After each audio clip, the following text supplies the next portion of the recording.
Hi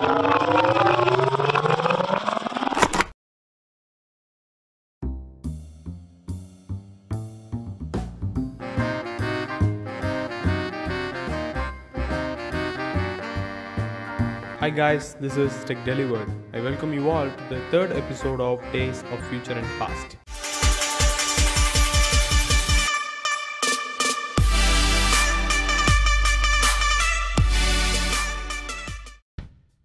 February 19, 2002, NASA's Mars Odyssey space probe begins to map the surface of Mars using its thermal emission imaging system. Odyssey was launched April 7, 2001 on a Delta II rocket from Cape Canaveral Air Force Station and reached Mars orbit on October 24, 2001. The three primary instruments Odyssey uses are the Thermal Emission Imaging System, Gamma Ray Spectrometer, and Mars Radiation Environment Experiment. This Thermal Emission Imaging System was used to select a landing site for Mars Science Laboratory (MSL), which landed on the selected site later in August 2012. 19 February 2017, BAE Systems at IDEX 2017 will focus on high-tech security solutions. BAE Systems is a multinational defense and aerospace company based in London. They will display their technologically enhanced defense solutions across air, land, sea and cyber at IDEX 17, which kickstarts on this day at Abu Dhabi National Exhibition Centre. In addition to the advanced air, sea, land and cyber technologies, training is also something they are showcasing during IDEX, particularly relating to their Hawk Advanced Jet Trainer and the pilot support development. 20th February 1959, the Aero program to design and manufacture supersonic jet fighters in Canada is cancelled by the Diefenbaker government amid much political debate. On this day, the development of the Aero was abruptly halted before a planned project review had taken place. 2 months later, the assembly line, tooling, plants and existing airframes and engines were ordered to be destroyed. The cancellation was the topic of considerable political controversy at the time. 20th February 2017, TCS to look at buyback. India's largest software firm, Tata Consultancy Services, will hold a meeting for their board of directors on this day to decide on returning their excess cash to shareholders through a buyback or bonus issue. This move from TCS comes because their US-based rival Cognizant have agreed to return around $3.4 billion to their shareholders in the next 2 years. The company is set to return around $6 billion to its shareholders, which could become the biggest buyback announcement in their history. 21st February 1878, the first telephone directory is issued in New Haven, Connecticut. A telephone directory or yellow pages is a listing of telephone numbers of subscribers for the easy identification and access by everyone. The first ever telephone directory was issued on this day at New Haven, Connecticut, which was a single cardboard directory. It listed 50 individuals, businesses and other offices in New Haven that had telephones. 21st February 2017, Paytm Payments Bank to go live. Paytm Payments Bank Limited, which got a final approval from the Reserve Bank of India last month to run and operate a payments bank in India, will start its operations on this day, said promoter and founder Vijay Shekhar Sharma. Paytm Payments Bank plans to leverage its wallet business that will soon get merged with the banking entity. 22nd February 1855, the Pennsylvania State University is founded in State College, Pennsylvania. The Pennsylvania State University is a public, land-grant, research-intensive university with campuses and facilities throughout Pennsylvania.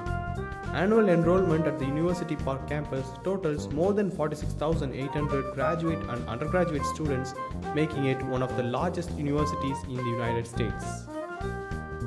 22nd February 2017, Nokia N-series smartphones may be relaunched.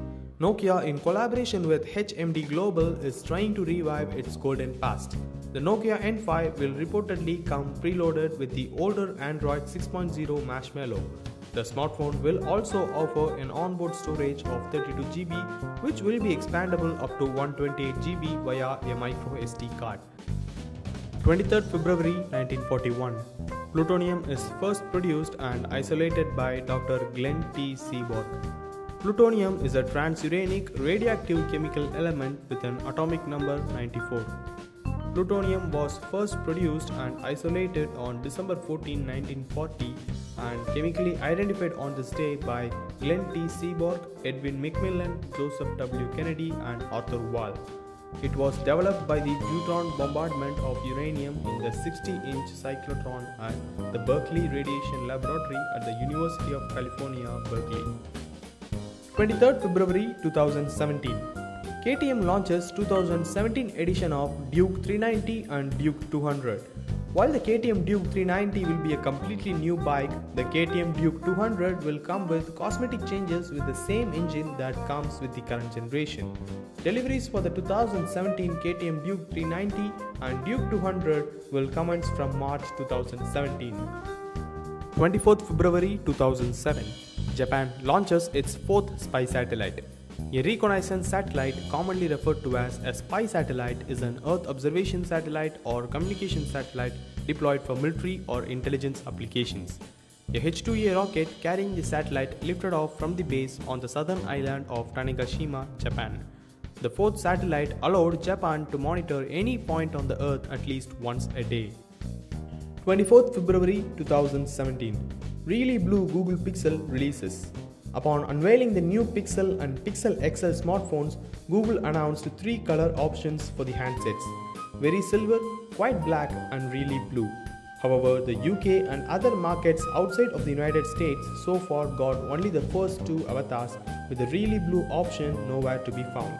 The time has now come for the Really Blue Google Pixel and Pixel XL to expand their availability beyond the United States and reach other territories. 25th February 1928. Charles Jenkins Laboratories of Washington, D.C. becomes the first holder of broadcast license for television from the Federal Radio Commission. Charles Jenkins Laboratories was an enterprise headed by Charles Jenkins, which was granted the first commercial television license for the station W3XK. However, Charles Jenkins Laboratories closed after Mr. Jenkins died in 1934. 25th February 2017. BlackBerry Mercury to be launched at Mobile World Congress meet at Barcelona. BlackBerry Mercury is an Android Nougat handset and has the company's signature security software. It is said to have the classic QWERTY keyboard. The keyboard, like the older BlackBerry versions, will not slide in and out of the phone. It is said to be priced at $300.